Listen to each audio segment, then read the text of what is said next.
सभी झारखंड बोर्ड के सभी बच्चों को जोहार झारखंड। तो आज हम लोग जो है धातु एवं अधातु चैप्टर जो आपका नया क्वेश्चन बैंक आया है उसका हम लोग सोल्यूशन देखने वाले हैं, जिसमें से आपका सबसे जो एमसीक्यू क्वेश्चन है वो सभी आप नेक्स्ट वीडियो में देख चुके हैं। उसका वीडियो आपको मिल जाएगा मेरा डिस्क्रिप्शन में भी और आपको चैनल पर भी मिल जाएगा। तो नेक्स्ट हम लोग इसके बाद दीर्घ उत्तर प्रश्नों के से पहले लघु उत्तर प्रश्नों के यानी कि शॉर्ट टाइप क्वेश्चंस को देखने वाले हैं, जिसमें से हम लोग का सबसे पहला क्वेश्चन जो है वो एक बहुत ही इंपॉर्टेंट क्वेश्चन है, इसलिए आपका अधिकतर एग्जाम में आता है। तो सबसे पहले क्वेश्चन जो है हम लोग का वो अगाध वर्धनीयता क्या है। अगाध वर्धनीयता क्या है, उदाहरण द्वारा समझाइए। तो धातु को हथौड़ी से पीटकर पत्ते चादर बनाई जा सकती है। धातुओं के इसी गुण को अगाध वर्धनीयता कहते हैं, जिसे हम लोग सोना और चांदी को हम लोग बोलते हैं।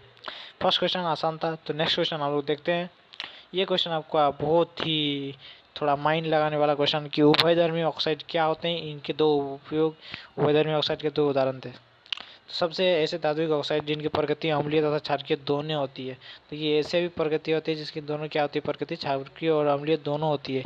इन्हें उभयधर्मी ऑक्साइड कहते हैं। जैसे एल्यूमिनियम ऑक्साइड Al2O3 तथा जिंक ऑक्साइड ZnO3, ये दोनों क्या है, उभयधर्मी ऑक्साइड का उदाहरण है। ये उभयधर्मी ऑक्साइड आपको ये एमसीक्यू में पूछ सकता है, ये लॉन्ग क्वेश्चन में सही जल्दी से नहीं पूछता है। नेक्स्ट क्वेश्चन है हम लोग का, सोडियम धातु को मिट्टी के तेल में डुबोकर क्यों रखा जाता है। ये एक बहुत ही महत्वपूर्ण क्वेश्चन है। तो चलिए इसका आंसर देखते हैं। सोडियम अभिक्रियाशील धातु यानी कि बहुत ही ज़्यादा अभिक्रियाशील धातु है, उसको वायु के संपर्क में लाने से ये क्या कहता है, आग पकड़ लेता है। इसलिए सोडियम अभिक्रियाशील धातु है, ये हवा के संशोधन जलने लगती है इसे और सोडियम ऑक्साइड का निर्माण करती है। इसलिए इन्हें सुरक्षित रखने के लिए आकस्मिक आग को रोकने के लिए मिट्टी में तेल में डुबाए कर रखा जाता है। आई होप ये क्वेश्चन भी आप समझ गए। नेक्स्ट क्वेश्चन है हम लोग का, कारण बताइए कि धातु क्यों विद्युत धारा का संचालन करती है। आपको इसमें कारण बताने बोल रहा है कि जो है धातु जो है विद्युत धारा का संचालन क्यों करती है। तो धातु में विद्युत संचालन के लिए मुफ्त इलेक्ट्रॉन होते हैं। देखिए धातु में जो होते हैं, ऐसे आप अगर कोई भी पाइप वगैरह है तो उसमें क्या होता है कि मुफ्त इलेक्ट्रॉन होते हैं, जो क्या होते हैं फ्री इलेक्ट्रॉन, जिसमें विद्युत धारा के प्रवाह के लिए अल्प प्रतिरोध उत्पन्न होता है। यही कारण है कि विद्युत धारा संचालन करती है। कौन ना, धातु इसी रीजन से क्या करती है कि विद्युत धारा प्रवाहित करती है। नेक्स्ट क्वेश्चन है हम लोग का, थर्मिट अभिक्रिया किसे कहते हैं, इसके दो उपयोग भी लिखिए।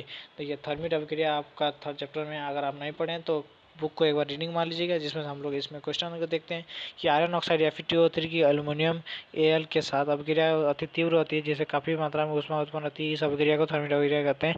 थर्मिट अभिक्रिया निम्न उपयोग है। देखिए थर्मिट अभिक्रिया हम लोग रेलवे ट्रैक को जोड़ने में करते हैं और टूटे हुए पुर्जे को मशीन को जोड़ने में करते हैं। किसका उपयोग, थर्मिट अभिक्रिया का उपयोग। नेक्स्ट क्वेश्चन है हम लोग का कि रेलवे ट्रैक को जोड़ने के लिए XUV एल्यूमिनियम का साथ उपयोग होता है। तो ऐसे अभी हम लोग पढ़े जो थर्मिट अभिक्रिया उसी का क्वेश्चन है। तो यही एक्स का नाम पहचाने, अभिक्रिया का नाम दे, इस रासायनिक समीकरण लिखिए, आयरन ऑक्साइड थर्मिट अभिक्रिया। तो देखिए इसका आंसर जो हम लोग हो जाएगा, सबसे पहला जो है आयरन ऑक्साइड होगा, क्योंकि उस अभिक्रिया का नाम है आयरन ऑक्साइड। नेक्स्ट टाइम हम लोग इस अभिक्रिया का नाम है थर्मिट अभिक्रिया। नेक्स्ट टाइम हम लोग Fe2O3 plus Al plus Fe2 उसमें हीट उत्पन्न करता है इसमें। नेक्स्ट हम लोग 7th नंबर क्वेश्चन देखने वाले हैं। तो हम लोग का आ गया है वर्जन। वर्जन यानी कि रोस्टिंग। वर्जन क्या है, उदाहरण दे, एक उदाहरण दे। तो सल्फाइड रस को वायु की उपस्थिति में अधिक तापमान को गर्म करते हैं, यह ऑक्साइड में बदल जाता है। इस भाप को बदलना जाना, अशुद्धियों का बाहर निकलना, इसी प्रक्रिया को हम लोग भर्जन बोलते हैं। तो भर्जन, देखिए भर्जन का इसको ट्रिक से याद रख सकते हैं कि इसमें वायु की उपस्थिति होती है। एक निस्तापन होता है, एक भर्जन। भर्जन में हम लोग क्या करते हैं, वायु की उपस्थिति में करते हैं, जबकि निस्तापन का हम लोग वायु की अनुपस्थिति में करते हैं। तो भर्जन मतलब देखिए कोई भी चीज़ को हम लोग भूजते हैं तो क्या करते हैं, वायु की उपस्थिति में करते हैं, इसलिए इस तरह से आप याद रख सकते हैं। और दूसरा है कि निस्तापन, निस्तापन में पहले ही न लगाया हुआ, यानी कि उसमें वायु नहीं रहेगी। नेक्स्ट हम लोग ये आप ट्रिक से याद रख सकते हैं। बाकी अगर आपको अच्छा लग रहा है तो सही है, नहीं लग रहा तो आप क्या ही कर सकते हैं, आप पढ़ना ही पड़ेगा। नेक्स्ट है हम लोग का 6 के बाद 7th नंबर के क्वेश्चन के बाद हम लोग इसके बाद देखने वाले हैं जो है इसका most VVI question 8 number question, निस्तापन क्या है, जो हम अभी बताएं आपको। तो देखिए कार्बन गैस को सीमित वायु की उपस्थिति में अधिक तापमान पर गर्म करने की ऑक्साइड में बदल जाता है और इसे बदलने की अशुद्धियाँ बाहर निकल जाती है। इसी प्रक्रिया हम लोग निस्तापन बोलते हैं। ZnCO3 उसमें ZnOC plus CO2 what is calcium, sorry. Next question है हम लोग का, खनिज और अयस्क में अंतर स्पष्ट करें। खनिज और अयस्क क्या होता है, उसमें डिफरेंस हम लोग को ढूंढना है। तो खनिज, सभी खनिज अयस्क नहीं है। सभी खनिज धातुओं का निष्कर्षण नहीं हो सकता है। भूगर्भमंडल में प्राकृतिक रूप से पाए जाने वाले तत्वों यौगिक को हम लोग खनिज कहते हैं। अब अयस्क समझते हैं। अयस्क यानी कि और ये सभी अयस्क खनिज है। सभी अयस्क धातु का निष्कर्षण होता है। ये खनिज धातुओं के आसानी से कम खर्चे में प्राप्त की जा सकती है, या उसे अयस्क कहते हैं। नेक्स्ट हम लोग 10th नंबर क्वेश्चन देखने वाले हैं, जिसमें हम लोग को बोला है कि भर्जन और निस्तापन का अंतर स्पष्ट करें। तो भर्जन और निस्तापन का अंतर स्पष्ट होगा तो भर्जन या सल्फाइड के लिए प्रयुक्त होता है। इस प्रक्रिया में वायु की उपस्थिति में गर्म किया जाता है। देखिए भर्जन में हम लोग वायु की उपस्थिति में करते हैं, जबकि निस्तापन या अभिक्रिया ऑक्साइड कार्बोनेट के लिए प्रयुक्त होती है। इस अभिक्रिया में हम लोग वायु की अनुपस्थिति में गर्म करते हैं, इसमें वायु की जरूरत नहीं पड़ती है। ये 10 नंबर क्वेश्चन हम लोग देख चुके हैं। अब हम लोग देखने वाले हैं 11वां नंबर क्वेश्चन, जिसमें से हम लोग 11वां नंबर क्वेश्चन में पूछा कि संचालन को परिभाषित करें।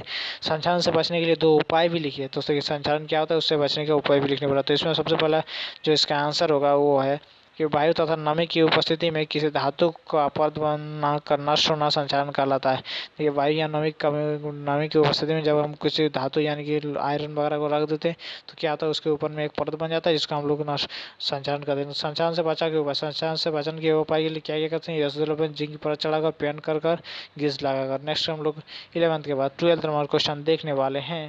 तो 12th नंबर क्वेश्चन में है कि मिश्र धातु किसे कहते हैं और इसके दो नाम और उपयोग लिखे। तो किसी धातु को किसी अन्य धातु के अथवा धातु के साथ गलित अवस्था में मिलाने की जो सामग्री मिश्रण प्राप्त होता है उसे हम लोग मिश्र धातु कहते हैं। मिश्र धातु के 2 उपयोग है, इस्पात यानी कि जहाज के तथा वाहनों के निर्माण में, पीतल बर्तन के निर्माण में। नेक्स्ट हम लोग 13 नंबर देखने वाले हैं। 13 नंबर धातु निष्कर्षण प्रसंस्करण के कार्बोनेट एवं सल्फाइड को ऑक्साइड में परिवर्तित किया जाता है, क्यों? देखिए धातु निष्कर्षण प्रकरण में क्या होता है कि कार्बोनेट एवं सल्फाइड को ऑक्साइड में क्यों हम लोग बदलते हैं, जो हम लोग भर्जन जो करते हैं वो क्यों करते हैं। तो देखिए किसी धातु को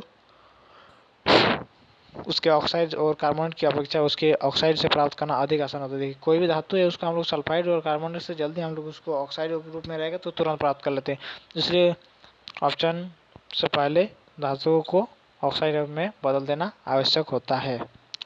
आई होप ये क्वेश्चन भी आपको समझ में आया होगा। नेक्स्ट हम लोग 14 नंबर क्वेश्चन देखते हैं। तो हम लोग का 14 नंबर क्वेश्चन जो है वो पूछा है कि तांबे के विद्युत अपघटन प्रसंस्करण में एनोड, कैथोड एवं इलेक्ट्रोड विद्युत अपघटन किसे कहते हैं। तो एनोड अशुद्धि तांबे के छड़ एनोड कहा जाता है। तो एनोड अशुद्धि तांबे के छड़ को क्या कहते हैं हम लोग, एनोड कहते हैं। और कैथोड शुद्ध तांबे के छड़ को कैथोड कहा जाता है। उसके बाद हम लोग का है कि इलेक्ट्रोलाइट विद्युत अपघटन धातु के विलयन को कॉपर सल्फेट के विद्युत अपघटन कहते हैं। नेक्स्ट हम लोग 15 नंबर क्वेश्चन देखते हैं। 15 नंबर क्वेश्चन में हम लोग का एल्यूमिनियम अत्यधिक अभिक्रियाशील धातु है, फिर भी इसका उपयोग खाना बनाने वाले बर्तन में क्यों किया जाता है। ये एक VBI क्वेश्चन आप बोल सकते हैं। तो एल्यूमिनियम संचालित नहीं होता है, मेन वन। दूसरा है यह उष्मा का सुचालक होता है, ये भी एक मेन है। उसके बाद तीसरा है यह मजबूत और सस्ती धातु है। नेक्स्ट हम लोग 16 नंबर क्वेश्चन देखने वाले हैं। 16 नंबर क्वेश्चन में हम लोग पूछा है कि गर्म जल को टैंक बनाने के तांबे का उपयोग होता है, स्टील नहीं, ऐसा क्यों। देखिए गर्म जल जो होता है वो टैंक बनाने में तांबे का उपयोग होता है, तो स्टील का क्यों नहीं होता है। तांबा जल किसी के साथ स्थिति अभिक्रिया नहीं करता है। तांबा जो होता है वो किसी के साथ भी अभिक्रिया नहीं करता, लेकिन लोहा वाष्प में अभिक्रिया करके ऑक्साइड में हाइड्रोजन बनाती है, इसलिए गर्म टैंक में हम लोग तांबे का उपयोग करते हैं, स्टील का नहीं करते हैं, यही रीजन है। नेक्स्ट हम लोग का है तांबे के बर्तन को नींबू या इमली के रस से साफ क्यों किया जाता है, कारण बताइए क्या रीजन है।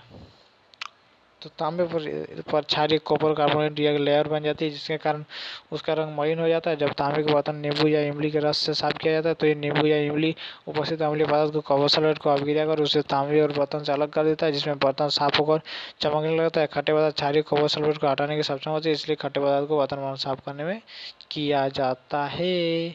नेक्स्ट हम लोग का जो है सबसे लास्ट क्वेश्चन है लघु उत्तरीय का, वो है हम लोग का सोना चांदी एवं प्लेटिनम का उपयोग आभूषण बनाने में क्यों किया जाता है। सोना चांदी आप सभी देखे होंगे, आपका अगर कोई है कर्ज वगैरह तो आपको क्या करती है, सोना चांदी का उपयोग करती है। तो प्लेटिनम सोना एवं चांदी बहुत अभिक्रियाशील धातु हैं, ये संचालित नहीं होती है।